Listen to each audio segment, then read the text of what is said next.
Today I'm going to be making apple roses, similar to these, except these are a little worse. They exploded in the oven. But up here I'm going to heat these up so you can try them. And I have 3 different types. I have an apple filling one, so that's sort of like an apple pie. One of the fillings I'm going to use today is an apricot preserve, and another is a caramel that took a long time to make. So I'm going to put these in the oven for a little bit, just to heat them up. And then I'm going to start on making the rose part. So I'm going to cut the apple in half, right?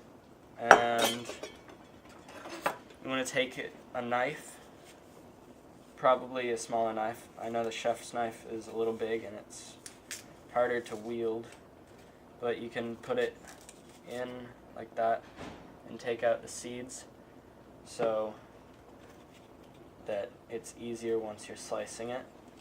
And when you slice it, you want it to be a nice, small, thin slice, but not too thin. And that's going to be the rose petals when you fold up your pastry. So,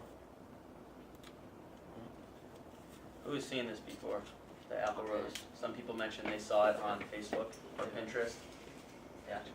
Is that where you saw it, Jake? yeah. Show a tangy taste for it. And I came up with the apple pie filling idea because I wanted apple pie more. Nice. So this is probably going to be too thick of a slice. You want it really thin. Probably this is good. And I'm going to put it on a plate. So later I'm going to microwave it for a little bit. And I'm going to microwave it with some lemon juice on it. And that's going to keep my apples so that they can be much more flexible, because if you see with this one, if I try to bend it like that, it's going to break. So that's going to make them more malleable for me in the future. Notice how Jake's being very careful. He's got a really sharp knife in his hand. So with his left hand, he's keeping those fingers in and away from the sharpness of the knife. And if I do cut it thick sometimes, I'll just try and cut that slice in half. And while I'm doing this, I'm going to put some lemon juice on my plate here. Can someone tell us what the lemon juice is doing? It's down on the apples. Jackie. The acidity causes it to brown. Right, yeah. What's happening right now if you let that apple sit for 5 minutes? Yeah, it's going to turn brown because of the oxygen. Yep. And it doesn't really matter if your apples get oxidized like that, but I just don't like the way they look, so I put a little lemon juice. Try not to put too much if you do it, because that's going to change your flavor, and it might make it more tangy than sweet. And I'm going to go for a little more sweet today. And I'd say about 1 apple can get you maybe 2 pastries, because you're not going to use all the slices. Some of them won't work as well. Some of them will just not be malleable once you put them through the microwave. And you're gonna want to try and see if you can. It's sort of a race against time in this, because you got to put your pastries out to start thawing, but you don't want them to get so thawed that you will have them start sticking together. So I have some flour that I'm going to use when I start rolling them out. And after this apple, I'm going to let these sit for a minute, just because you want them fresh out of the microwave when you put them into your pastry. And the best apples to use are Red Delicious because they've got the nice deep red that will bring out the rose color. And so I'm gonna make the filling for one of them right now, and I'm gonna use some apricot reserve and water. And it doesn't look great now, but the water brings it down so it's more of a sauce, and it's more tangy than sweet. It's sort of like you're eating. It's like a mix between a lemon and an orange, sort of. Feel free to come on up, guys, if you want to see a little bit closer. And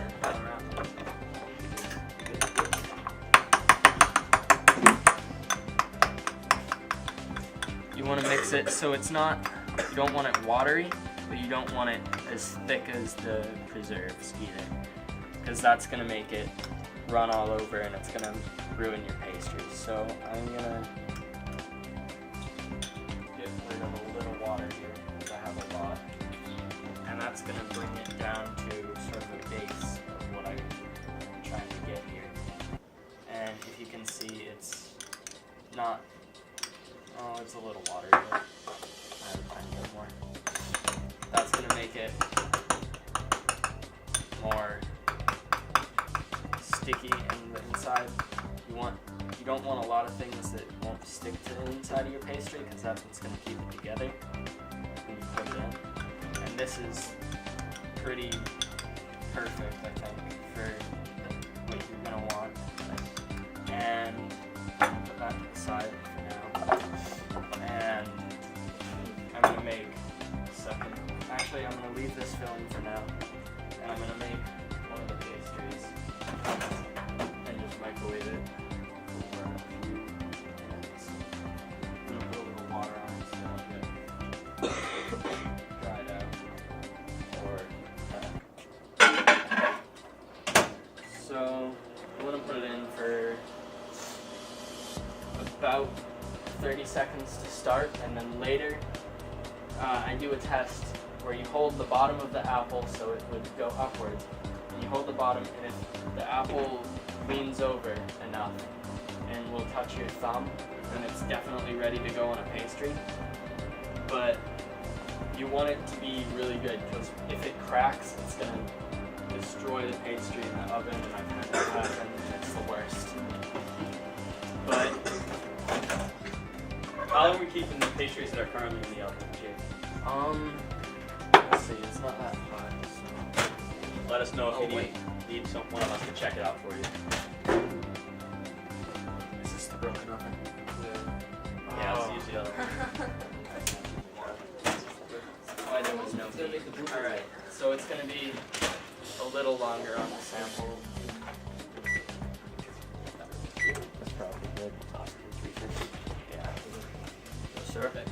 That'll probably heat them up enough. And I'm going to use a knife and cut those into fourths so that we can pass them around. But see how it bends over a lot on them? You can sort of move it around easier. The bend is good, right? Yep. And not all of them are bending completely the way I want it. I'm going to put them in for like 10 more seconds. And after this, I'm going to grab some flour and I'm going to roll out one of the pastries. And that's going to help. The flour is going to help because the pastries do get really sticky later. And that is really annoying when they do, because that ruins the whole pastry if it's like that. So, grab some flour here. Put some on the pastry, some on the counter, and some on my rolling pin. This isn't a great rolling pin for putting flour on, but it'll work. So I roll it out like that, and then I'm going to put it on this side, so rub it in the flour. And I'm going to roll the pastry so it's a little, you don't want it too thin, because if it's too thin, once you roll it up, then it's going to, the pastry is going to open, and then all your filling is going to spill out and it's going to be a mess.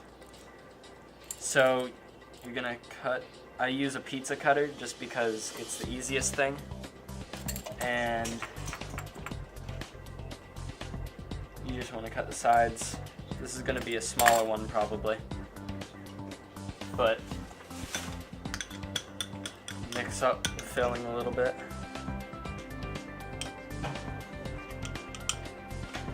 And you put it on, and you're just going to want to spread it out.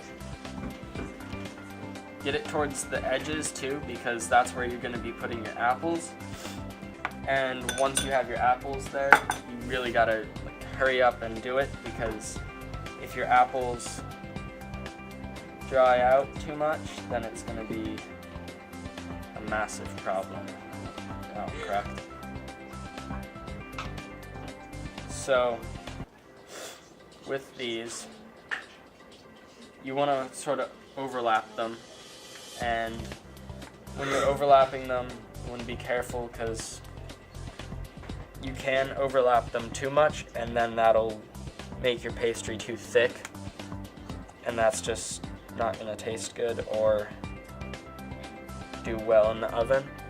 And then you're going to grab the bottoms of the pastry and you pull it up so it looks sort of like a sandwich that you've created, and grab one end, close it, and you start rolling it up. And once it's rolled, it's going to look like that. It's Nice. going to look like a rose. Oh. But this does happen a lot to me, where the pastry will lift up and the apple will come out. So I'm going to put them in the muffin pan, and in a little bit I'll put those in. Jake, show that to the camera, that muffin pan. Bring that over. What do you think, guys? So I'm going to make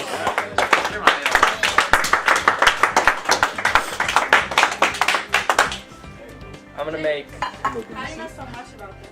I've made it a lot of times. But as a little thing for the demonstration, I'm making two fillings. I'm making that filling and I'm making an apple filling, and I already have some here. But for it, I don't even need to chop up any more apples. I'm just going to grab another pastry and I'm going to pull it out. Why do you cut the edges off? Just to keep it nice and straight. Wait, the edges of the pastry or the... Yeah. Yeah. Just to keep it straight. I don't want it bending around. And if it's going all over the place, it's not going to be helpful. And it's fine to use flour as you need it, because this pastry dough is actually wicked sticky. And it's better to probably have it like a longer pastry instead of a wider pastry, and I'm actually going to fold this one in half to keep it how it is, keep it a thicker pastry, because it's the worst when your pastries will thin out, because again, it's just such a pain when your pastries crack. And you want to make it a longer pastry instead of a wider pastry, because that's gonna just make it nice. So it's sort of like this, and I'm gonna set it down now. And I've pre-cut some apples. That was just the preheat, so now it's still going. So I already cut up some apples last night, and what I'm going to do with them is I'm going to put them on my cutting board, because these apples are going to be too big for what you want to put in it. So I have my cutting board, and I'm going to just carefully start cutting so they become smaller slices, so that way they'll fit in between the edges of the pastry. And this is going to be the apple filling kind, where it's similar to an apple pie, and the smell. Close. Jake, how much time do you think the pastries need? They just need to be warmed up. I'm pretty sure. Yeah. Do you make this at home, Jake? Yeah. And it's good as a gift or as something you want to make for Thanksgiving if you want, because again, they look great. They're not terribly hard to make, but they do take a little while. And that's the problem. They take a little bit to make a lot. Or a few, I mean. And now that it's like a mush of apples, I'm gonna put that in a bowl. Enough for one. And I'm cutting up some more just to keep it a good amount.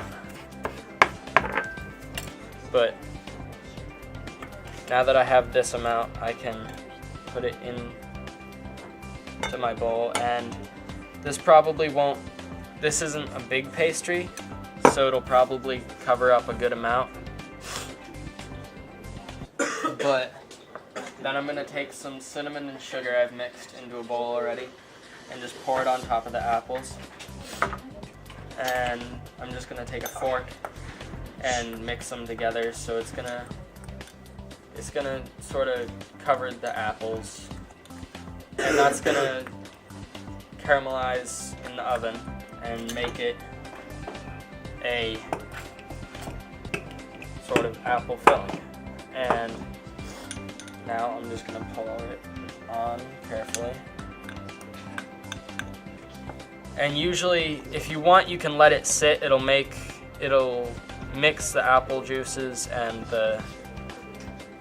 all the juices and the cinnamon and sugar, and that's just gonna make it more liquidy. But you can still take your apples now, and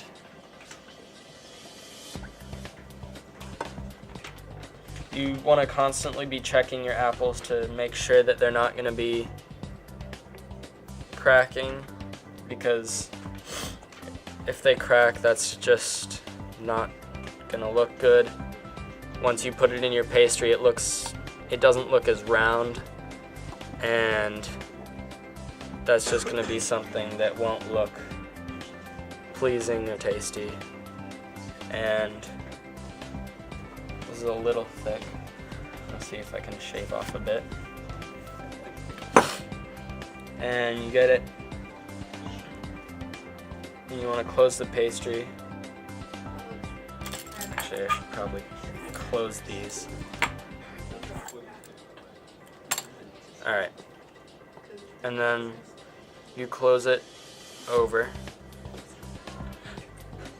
And I did make it a little thin, but just since it's thin, it might let this one out, so I'm going to push it further down in and roll up my apple pie rose.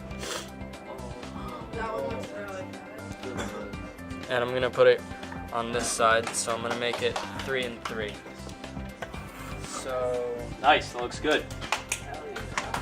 You want to cut these up, Jake, for us? yeah. Maybe off to the right near where the cooking spray is. I'll bring these over. Alright. These are our finished products. All right, everybody, thanks for coming to see Jake Rui's student demonstration of apple rose. Hope you enjoyed it.